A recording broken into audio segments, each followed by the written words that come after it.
Bonjour à tous.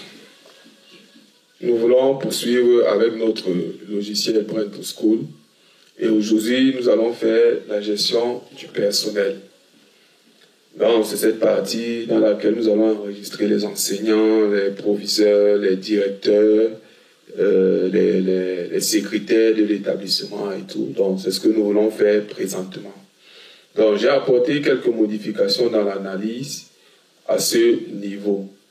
Dans la précédente analyse, le fichier type était relié directement à personnel.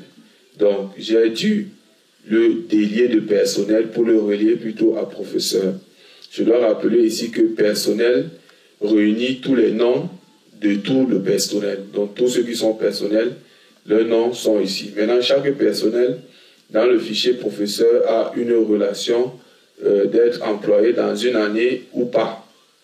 Donc, quelqu'un peut être professeur à l'année X et ne pas être professeur à l'année Y dans un même établissement. Mais on va quand même garder son listing dans cet établissement. C'est pourquoi chaque personnel est lié à professeur.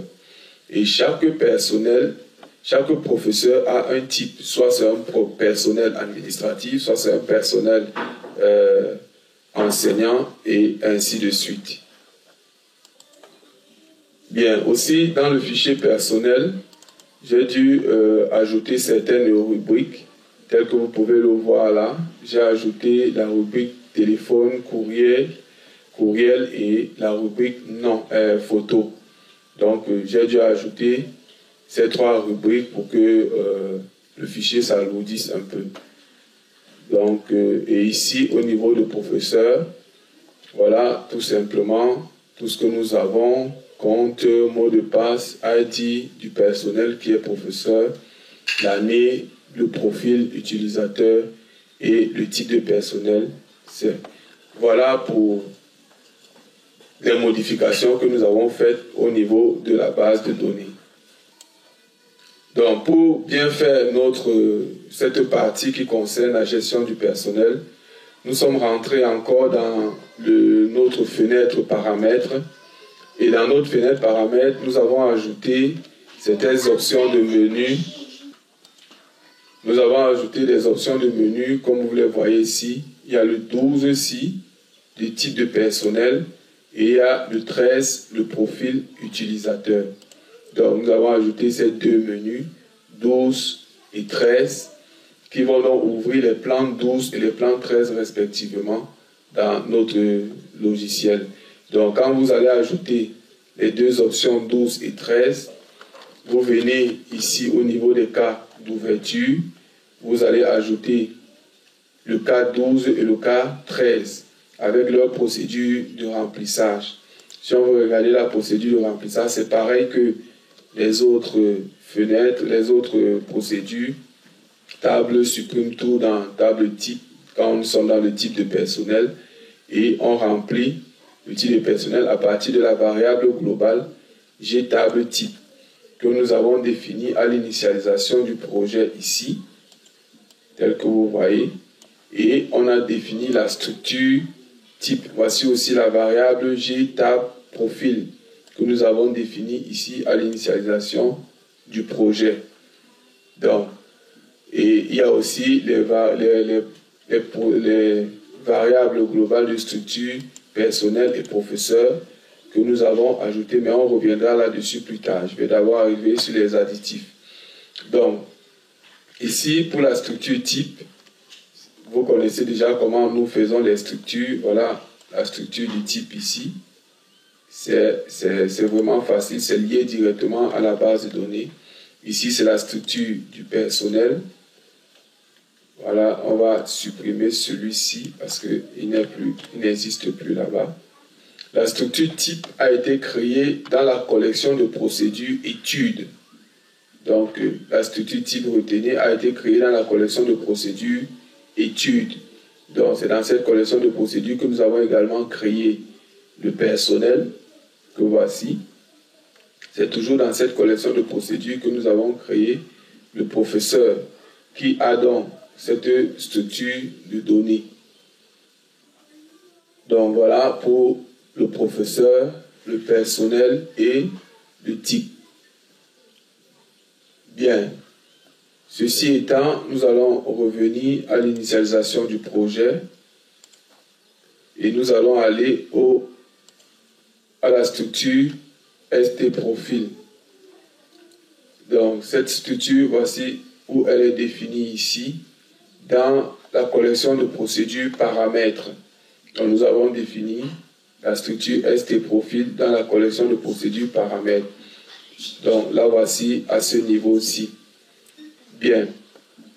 À partir de là, on revient dans notre fenêtre paramètres et là nous pouvons continuer. Donc je vais vous montrer. On a déjà vu pour le type ici, pour le remplissage du type de personnel. Et maintenant nous allons voir pour remplir le profil. Donc voilà, c'est pratiquement la même procédure à quelques variations juste de nom et tout. Donc voilà, c'est vraiment du copier-coller aussi simple. Si vous avez compris toute la structure de ce que nous avons fait depuis le départ, donc jusqu'ici vous n'aurez vraiment pas de difficulté à reproduire les mêmes choses parce que c'est du copier-coller. Ok, donc et lorsque on a rempli ici, ce que vous allez faire dans la suite, vous allez prendre ici au niveau du plan 7, vous pouvez copier tout ceci. Donc celui-ci, celui-ci, celui-ci, ça et ça. Donc vous copiez, vous allez au plan 12, vous collez et vous changez juste les libellés. Donc c'est ce que j'ai fait. Et vous allez au plan 13, vous collez, vous changez tous les mots là pour que on voit le profil utilisateur un peu partout. Là c'est notre ID profil qui est toujours invisible. Et ici, c'est notre ID type qui est invisible. Bien, ceci étant, on va passer dans le code du bouton enregistrer pour les deux plans que nous avons ajoutés. Pour enregistrer le type, on va ici. C'est franchement du copier-coller.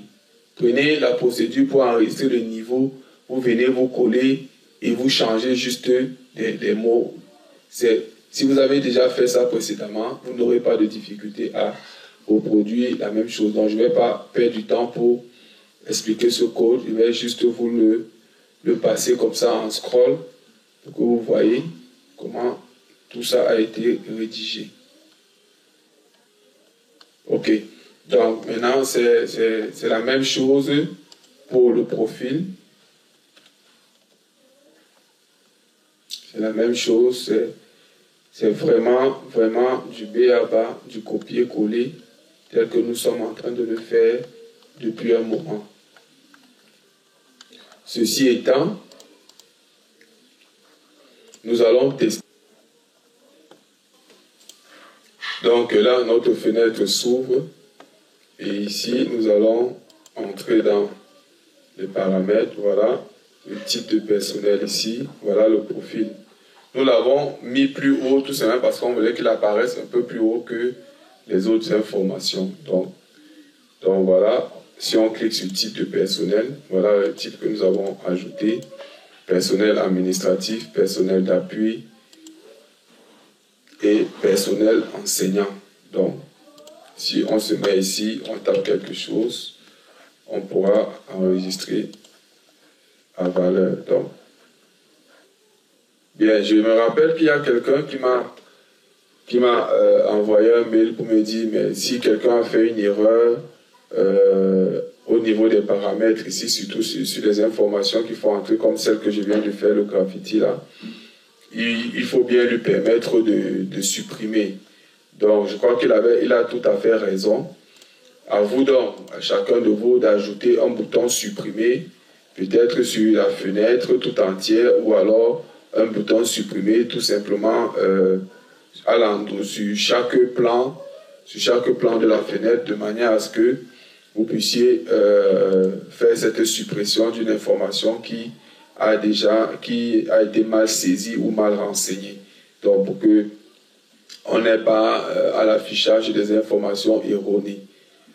Donc voilà, vous-même, à vous de le faire. On a déjà fait plusieurs fois un code de suppression. Donc, épatez-moi, quoi. Ça, c'est pour le personnel. Maintenant, pour le profil utilisateur, le censeur, le professeur, le secrétaire, donc voilà. Et ce sont ces différents profils que nous allons utiliser dans la gestion des droits des utilisateurs.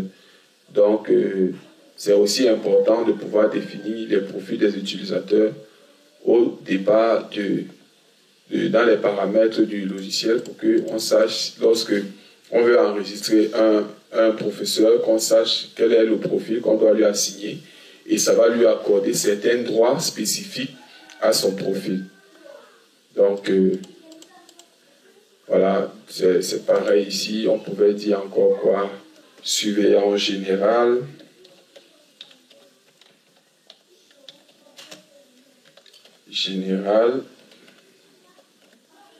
Voilà, si on saisit ça, on enregistre. On pouvait ajouter surveillant de secteur.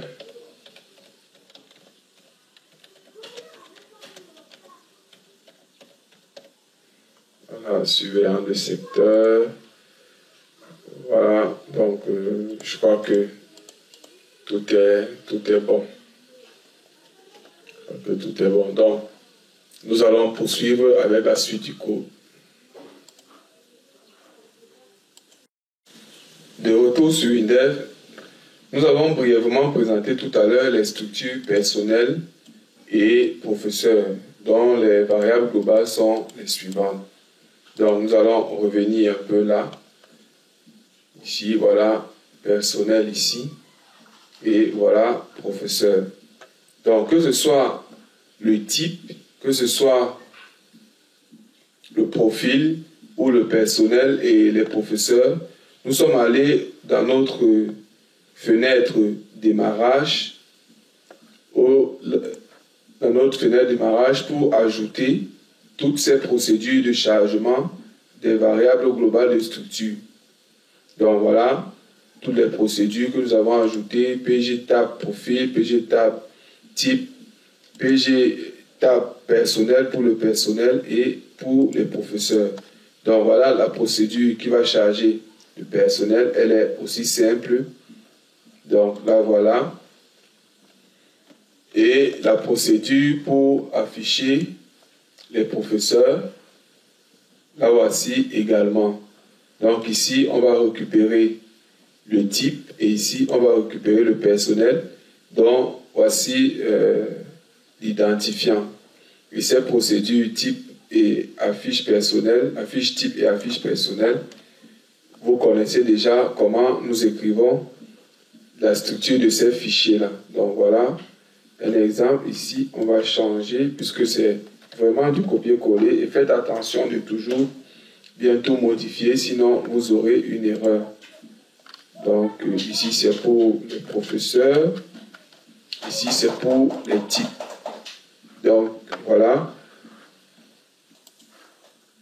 Pour ces procédures-là. Donc, lorsque nous sommes ici dans la fenêtre démarrage, elle va charger donc les profils, les types, le personnel et les professeurs. Donc, tout ça sera chargé au lancement de notre fenêtre. Donc, à partir de là, nous pouvons maintenant créer notre fenêtre qui va gérer le personnel. Donc, nous avons donc créé une fenêtre que nous avons appelée 34 parce que 34 est le nom est l'indice de l'option de menu qui gère le personnel que voici ici. Donc nous avons appelé notre fenêtre 34, elle est là et nous avons ajouté les champs suivants que je vais brièvement vous présenter. Bien, nous allons vous présenter brièvement la fenêtre 34 qui est faite selon le même modèle que la fenêtre, je crois c'était 22, la fenêtre qui gère les dossier des élèves, c'était dans notre vidéo 10A. Donc dans la vidéo 10A, on a fait une fenêtre similaire et nous avons juste reproduit la même chose. Pour ceux qui veulent, vous pouvez faire du copier-coller en faisant un enregistrement sous et en modifiant juste les informations selon le besoin. Donc ici, nous avons notre champ liste personnelle. De l'autre côté, on avait champ liste élèves. Mais ici, nous avons plutôt un champ de fenêtre interne, liste personnelle. Et à l'intérieur, nous avons associé une fenêtre interne que nous avons appelée liste personnelle. Et la fenêtre interne, la voici. Cette fenêtre interne, nous n'avons vraiment pas... on a juste fait du copier-coller de la précédente fenêtre liste élèves et nous avons modifié les champs, enlevé quelques-uns et ajouté ce que vous voyez à l'écran, nom du personnel et son numéro de téléphone. Donc c'est ça qui va s'afficher de l'autre côté. Donc, et l'image du personnel là.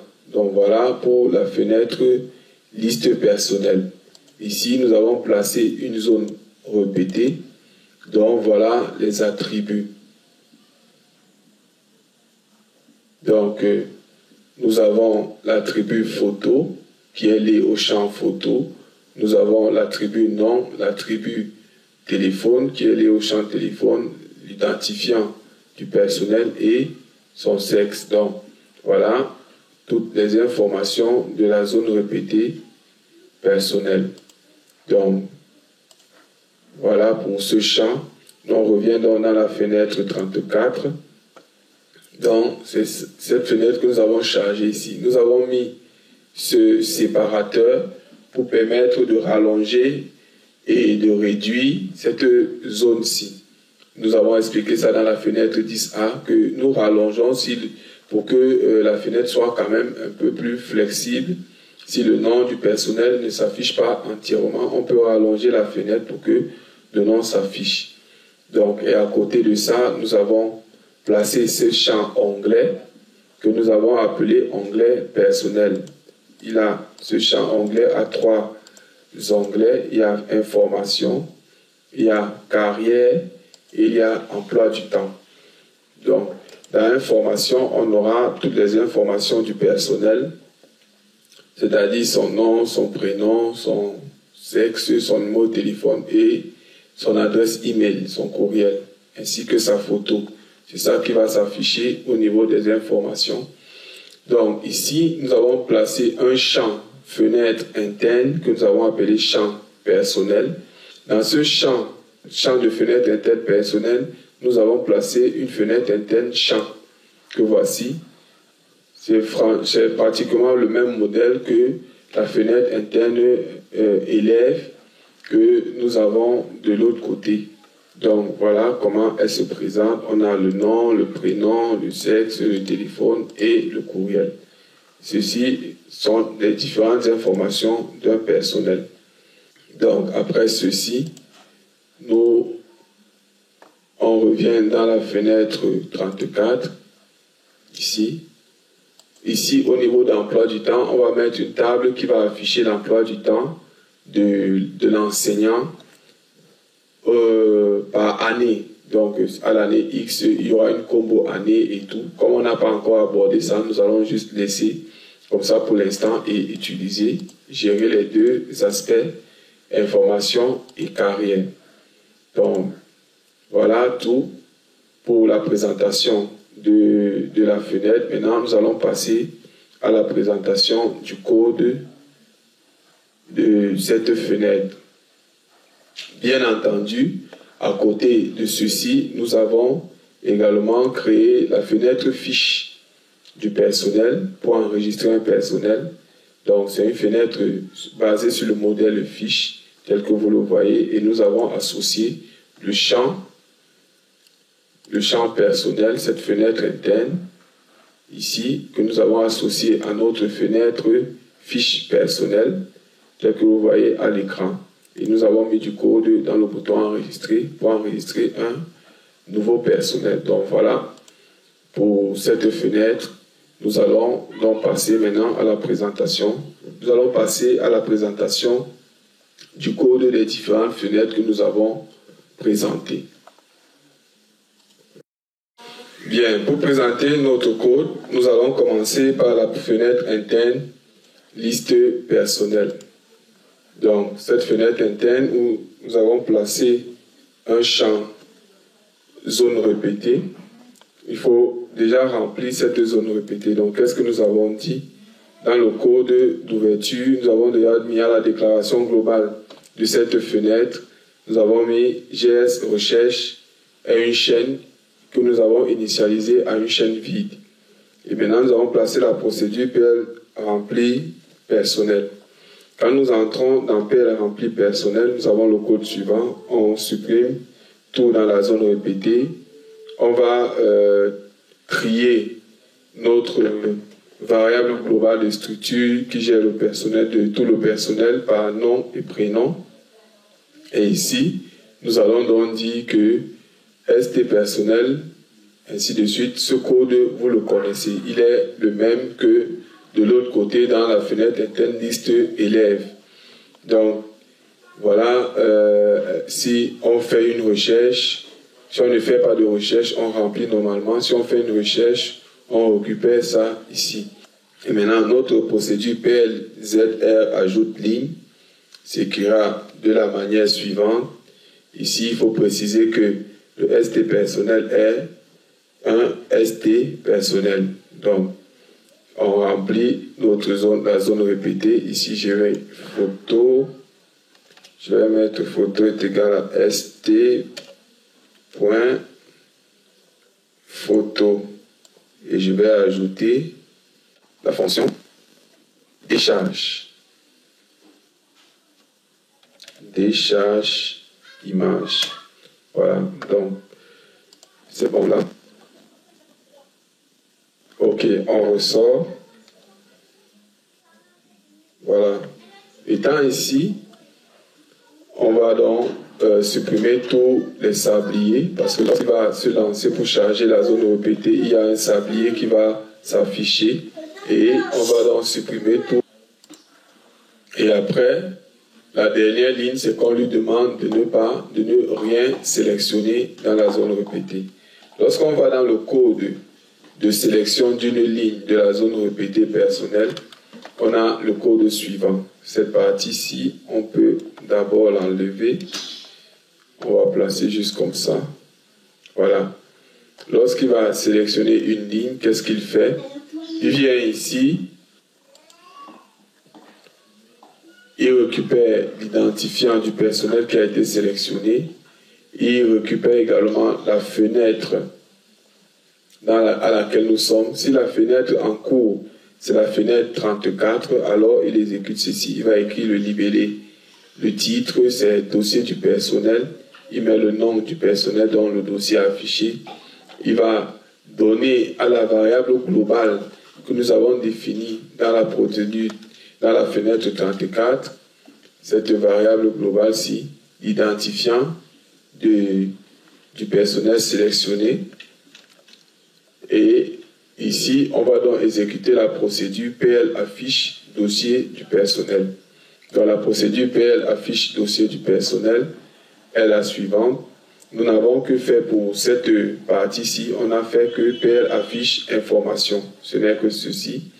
Et PL affiche carrière et PL affiche emploi du temps. Nous le ferons plus tard quand il y aura beaucoup plus d'informations pour pouvoir faire les tests. Donc à ce niveau-ci, on va dire qu'est-ce qu'il fait dans PL affiche information.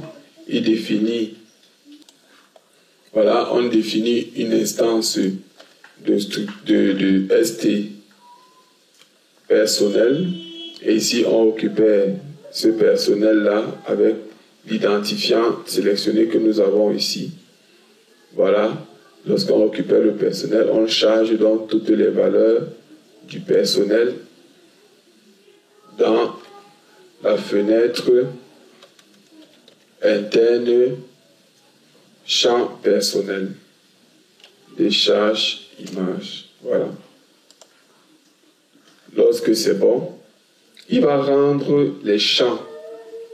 Hein.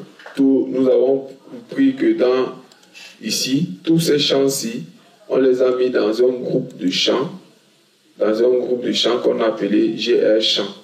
Donc, qu'est-ce qu'il fait? Après avoir fait tout cela, il dit donc que tout le groupe de champs là est en affichage seulement. Ceci, c'est pour éviter que l'utilisateur soit en train de modifier une information sur ces champs-là.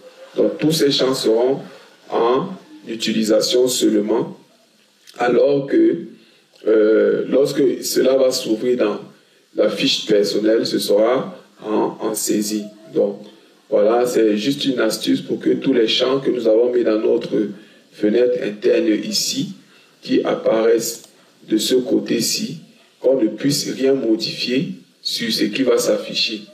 Voilà, qu'on ne puisse rien modifier, mais tout ce qui se fera, c'est qu'on va juste voir les informations sur ces différents champs-là. Voilà, c'est bon pour le code de la de PL affiche information. Voilà, PL affiche carrière et PL affiche emploi du temps. Nous verrons ces codes plus tard. Ici, nous allons retourner à la fenêtre interne liste personnelle. Voilà tout ce qu'il fera. Lorsqu'on va donc sélectionner un personnel, il fera ce code-ci et nous verrons le résultat quand nous allons faire les tests. Bien, ayant terminé cette partie, nous revenons donc dans la fenêtre 34. Ici, toute la partie ici, c'est le code que nous venons de voir. Maintenant, le code au niveau du champ de recherche, le voilà, on va juste lui demander de réafficher la liste, le champ liste du personnel qui a dans la fenêtre interne liste du personnel en lui donnant la variable de la recherche. Donc, on lui donnera cette variable de recherche et il fera donc la recherche pour nous dans cette zone répétée là. Maintenant, ici, voilà, ça va s'afficher là, il n'y a plus grand chose. Ici, nous le verrons plus tard, là aussi. Maintenant, nous allons voir les codes qu'il y a derrière les boutons ajouter, modifier et supprimer. Bien entendu, nous avons dit que le bouton imprimer, nous n'allons pas encore nous occuper pour cet instant, pour cette partie-ci, des états. Donc, le bouton ajouter, quel est son code? Son code est tout simple, vous le connaissez certainement. Lui, qu'est-ce qu'il fait? Il va donc faire, il définit une instance personnelle, il ouvre la fenêtre fiche personnelle. Voilà, donc lorsqu'il ouvre la fenêtre fiche personnelle, que voici. Voilà la fenêtre fiche personnelle. Elle s'ouvre, elle affiche donc ceci. Toutes ces informations-là. À l'initialisation de la fenêtre fiche personnelle, voilà, on a défini une variable de type entier ici. Et cette variable de type entier, si elle est égale à 0, nous sommes dans un cas d'enregistrement d'un personnel. Si elle est différente, si la variable est différente de 0, nous récupérons donc à partir de l'identifiant le personnel en question et nous chargeons les valeurs telles que vous le voyez ici. Lorsque nous avons chargé les valeurs, cela permet donc à l'utilisateur de faire des modifications qu'il veut faire. Lorsqu'il doit cliquer donc sur le bouton enregistrer, vous connaissez déjà tout ce schéma, je ne vais pas l'expliquer pour cette fois. Donc je vais juste le passer pour que vous puissiez comprendre de quoi il est question. La procédure PL champ mémoire que je vous ai présenté tout à l'heure. Là voilà comment elle s'écrit. Voilà, à ce niveau-ci, on a pour enregistrer, on va donc checker si le personnel là est égal à 0. Dans ce cas, nous sommes dans un cas d'enregistrement. Mémoire avec fichier, on charge et on enregistre, on récupère l'identifiant ici. Lorsqu'on récupère l'identifiant, on ajoute dans le tableau. À ce niveau-ci, qu'est-ce qui se passe? on va récupérer, on recherche l'ID dans la base de données. Si on trouve, on modifie. Et lorsqu'on modifie, on recherche également dans le tableau du personnel. Vous voyez, comme c'est du copier-coller, il faut toujours repasser pour que vous enlevez tous les termes qu'il faut. Donc ici, on ajoute, voilà, et on ferme en renvoyant ceci. Donc voilà pour le code du bouton enregistré de la fenêtre interne. On revient donc dans la fenêtre 14. Lorsque on a donc fini, il va donc nous en enregistrant, en cliquant sur le bouton enregistrer, il nous renvoie donc une instance de type personnel et on regarde cette instance, on check cette instance si c'est différent de 0. Si ce n'est pas différent de 0, alors on est dans le cas d'ajout d'un nouvel enregistrement. Mais si c'est égal à 0, alors on ne fait rien. Mais si c'est différent de 0, dans ce cas, zone répétée, insert ligne. Donc on veut mettre la ligne en première ligne. Ce personnel en première ligne. Lorsqu'on on dit insert ligne, on le charge toutes les lignes et ainsi de suite. Et FI liste, on exécute la procédure qui est stockée dans la zone répétée de la fenêtre interne liste du personnel. Donc voilà tout ce qui se passe. Lorsqu'on revient ici, regarde le code. On regarde le code qui est derrière le bouton modifier. Et c'est pratiquement le même code. On lui envoie l'identifiant sélectionné qu'on va appeler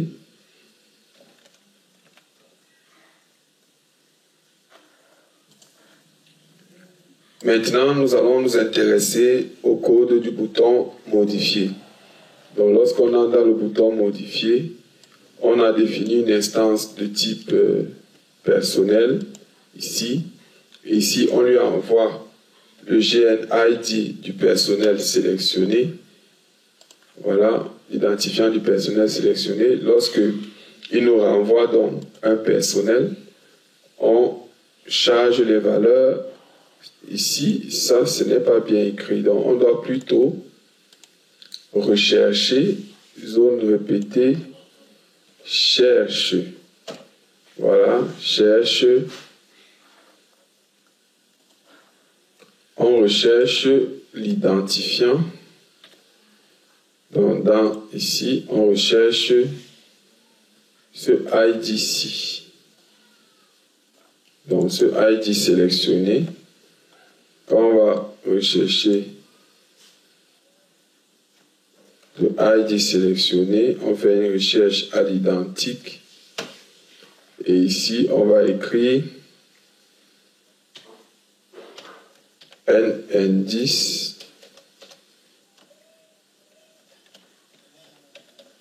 est un entier. Donc, on récupère ici, on vient là. N entier est égal. Voilà. Donc maintenant, c'est cette valeur-ci que nous allons prendre pour placer ici. C'est pourquoi c'est toujours important de vérifier le code après avoir fait le copier-coller. Vraiment important. Sinon, vous serez en train de faire brouter un bœuf sur un arbre.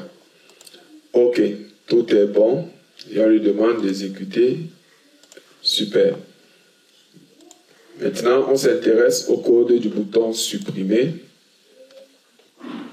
Que voici. On vérifie, est-ce qu'on a sélectionné quelqu'un? Non, si on n'a pas sélectionné, bien vouloir sélectionner une ligne. Si on a sélectionné une ligne, on va rechercher cette ligne dans le perdant parmi les personnels des professeurs. Si c'est qu'on l'avait déjà affecté comme étant professeur, ou alors qu'on l'avait déjà enregistré dans une certaine année, alors on ne peut plus le supprimer. Voilà. Et ici, on a tout ceci. On va donc supprimer conditionnellement ici. C'est pareil que dans d'autres fenêtres. Voilà, on va venir dans personnel, on recherche ça, on supprime, on va dans le tableau. On supprime, on va dans la zone répétée ici, on supprime. et on initialise notre valeur à 0, ainsi de suite. Voilà, c'est tout le code. C'est tout notre code. Donc voilà, nous avons fait le tour d'horizon de notre code. Je pense que tout y est. Si je m'aperçois que j'ai mis de côté quelque chose, alors je reviendrai là-dessus. Bien, maintenant nous allons tester notre fenêtre. On vient dans le module études, liste du personnel. Voilà. Lorsque je sélectionne un personnel, voilà ce qui s'affiche. C'est exactement comme nous voulons. Donc maintenant, je peux ajouter un personnel. Je peux sélectionner sa photo.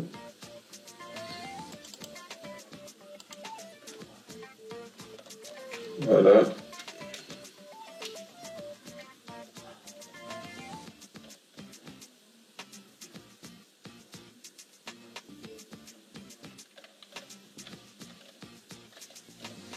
Voilà, docteur Tizane Anselme. Je vais prendre son numéro. Je tape n'importe quoi. Voilà. Son adresse email c'est Tizanus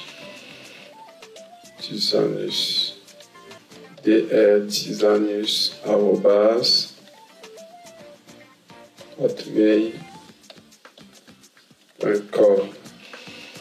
Lorsque je finis, je l'enregistre. Voilà, il est bien là, notre Tizanus. Donc voilà, je peux peut-être modifier une information. Au lieu de Tizane, c'est plutôt Tizanus.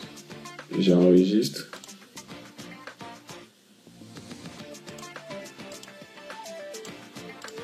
Voilà, si je fais ça. Ok, donc ça n'a pas modifié automatiquement tel que je le souhaitais, mais je pense que vous pouvez faire ça. Ce n'est pas vraiment quelque chose de compliqué. Voilà, on a envoyé ici. À partir d'ici. Il fait ça, il arrive ici, il fait ça. Je crois que c'est bon. Voilà. Il modifie et c'est tout. Voilà, donc je crois que le code est bon, je ne sais pas ce qui dérange. Le code est bon, donc de toutes les façons, voilà, si vous voyez que ça ne donne pas, je crois que vous pouvez faire cela. Donc, on va ajouter un peu une information qu'on peut modifier, qu'on peut supprimer, je le dis.